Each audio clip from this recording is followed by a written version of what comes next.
Hello, everyone. Welcome to the 2022 Continuum of Care, otherwise known as CoC, Domestic Violence, Dating Violence, Sexual Assault, and Stalking Request for Proposal. This is a specific info session for the DV bonus Request for Proposal, or RFP. This information session is geared towards applicants who plan to or are applying for this new body of CoC funding for the Seattle-King County region. Today is Monday, August 22nd, 2022. All right, so I'm going to go over an overview, sort of a high level ins and outs of what this new funding for our continuum of care might mean for applicants that specialize in serving survivors of intimate partner violence, including domestic violence, dating violence, sexual assault, including sex trafficking, as well as stalking.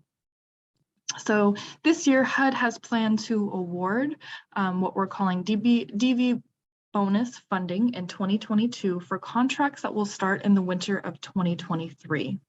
So I just want to highlight KCRHA does not technically have these funds as part of the portfolio at this point, because the way the HUD CoC funding process works is that the Seattle-King County CoC will submit a collaborative application to HUD, but first we have to run a local RFP process to gather that information, to rate and rank, and then put forward into that final collaborative application.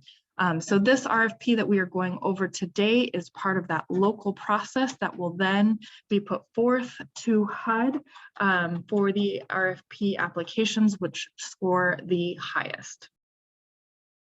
In regards to funds, there are up to $1,204,787 available through this DV bonus. Again, HUD determines, which CoCs nationwide get access to how much.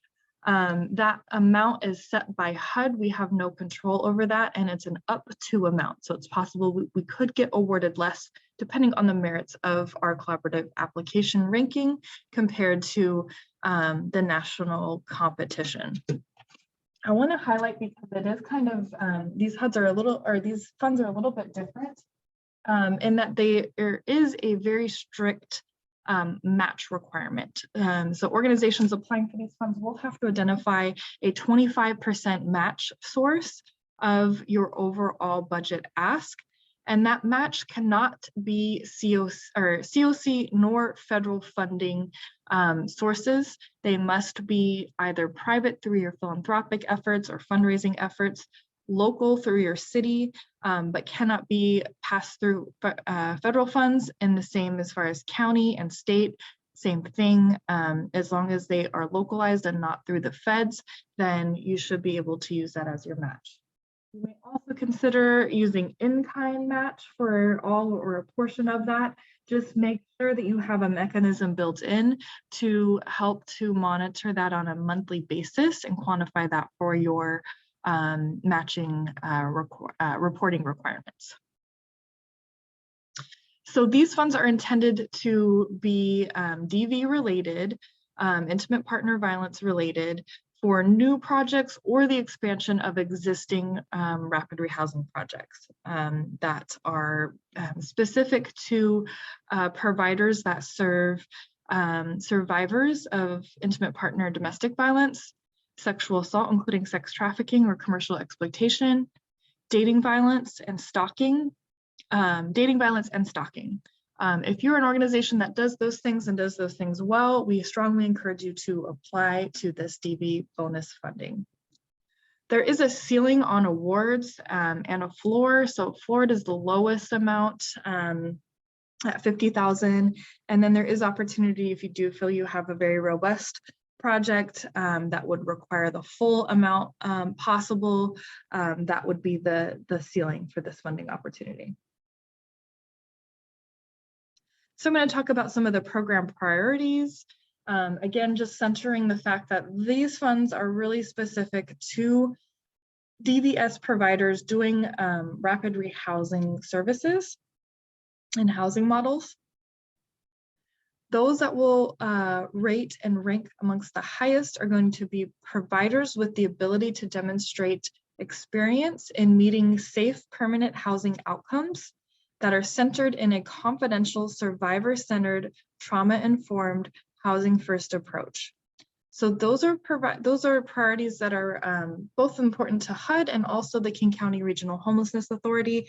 So please be sure that you effectively tell your story on how you provide your services, how you incorporate a survivor-centered delivery of services that are also rooted in trauma-informed housing first.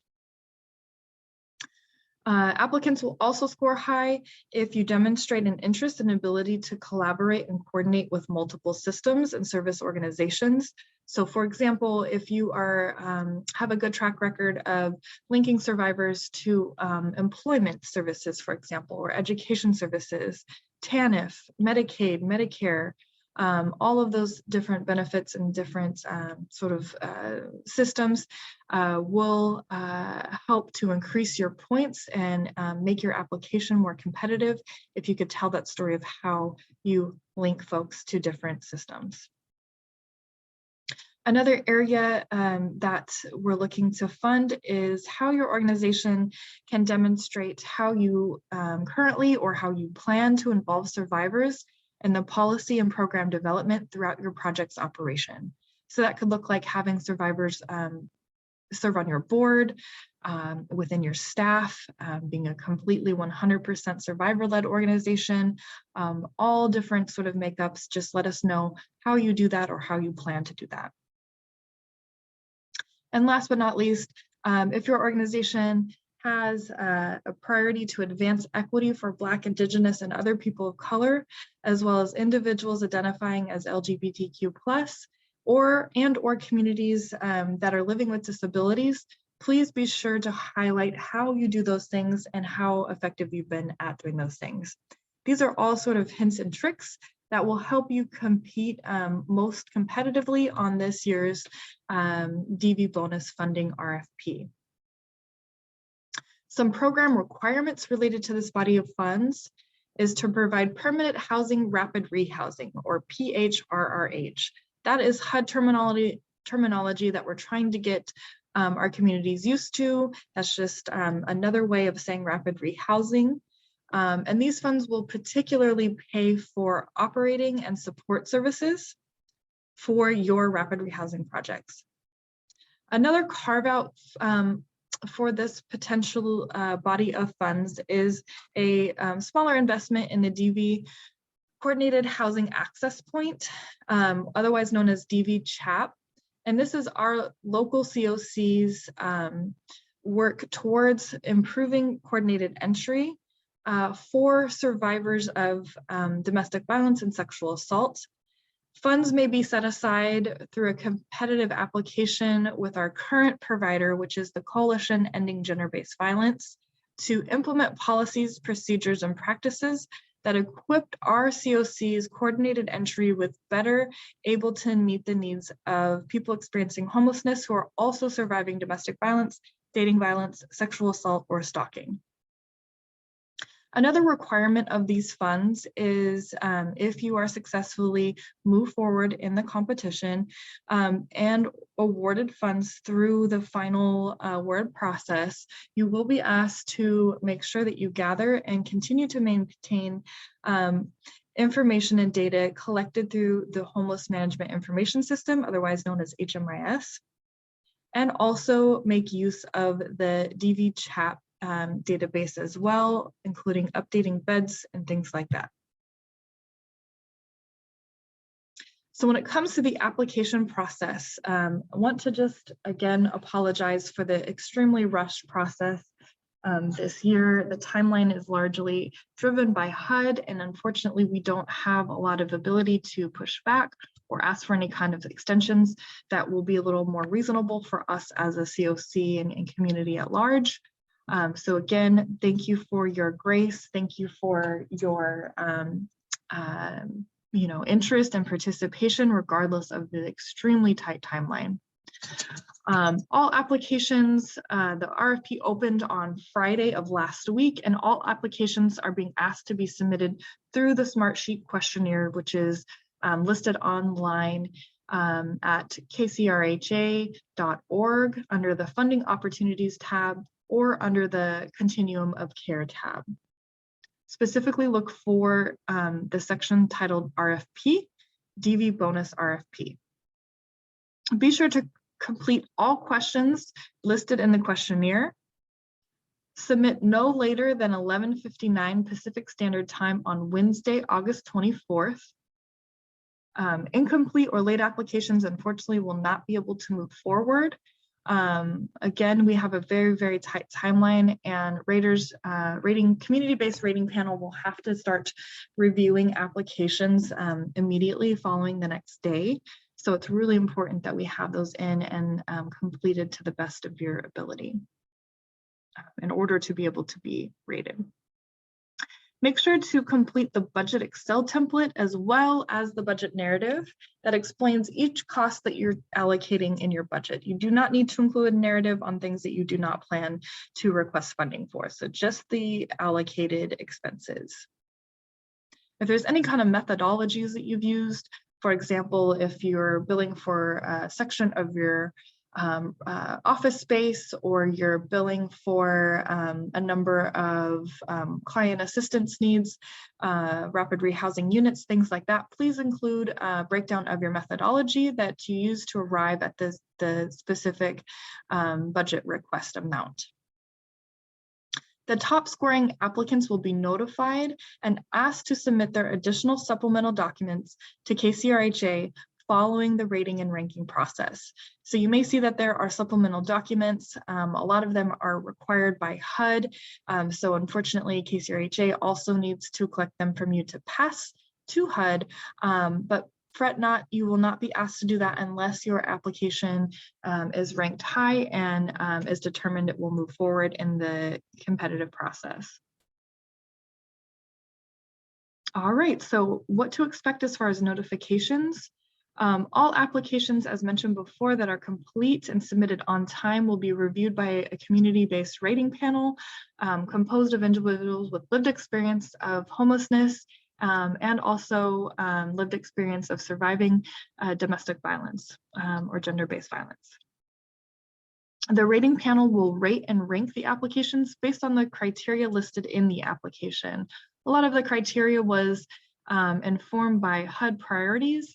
Again, the CoC has to put forth the most competitive application we can as a region and as a specific CoC.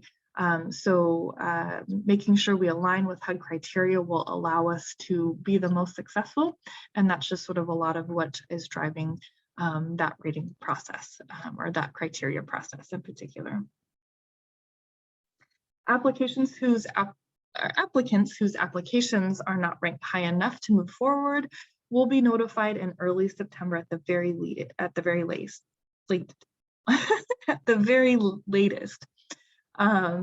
We want to make sure that everyone's informed so that you all can do whatever planning that you need to secure other fund sources for the proposals that you're putting forth. So we'll be sure to loop back with all applicants if your application is not moving forward or if we plan to move it forward in the overall HUD application. Final awards will be based on HUD final awards to the Seattle-King County CoC consolidated application. Again, this probably will not come out until winter of 2023, and contracts will, again, also not be administered until around that time frame as well. Apologies for the small text, but I did want to give folks an overview of some of the important dates. Definitely Wednesday, August 24th is an important one to note. Need to submit all of your RFP applications no later than 11:59 p.m., so right before midnight, in order to be considered to have a successful application in that will be hopefully forwarded to the raters for rating and review. That concludes our information session for the 2022 DV bonus RFP. Please reach out if you have any questions, coc.questions@kcrha.org. We will be answering any questions up until 5 p.m. Tuesday, August 23rd. Again, thank you so much for your interest. Thank you for also putting up with our timeline, and we look forward to reviewing your applications. Have a good day.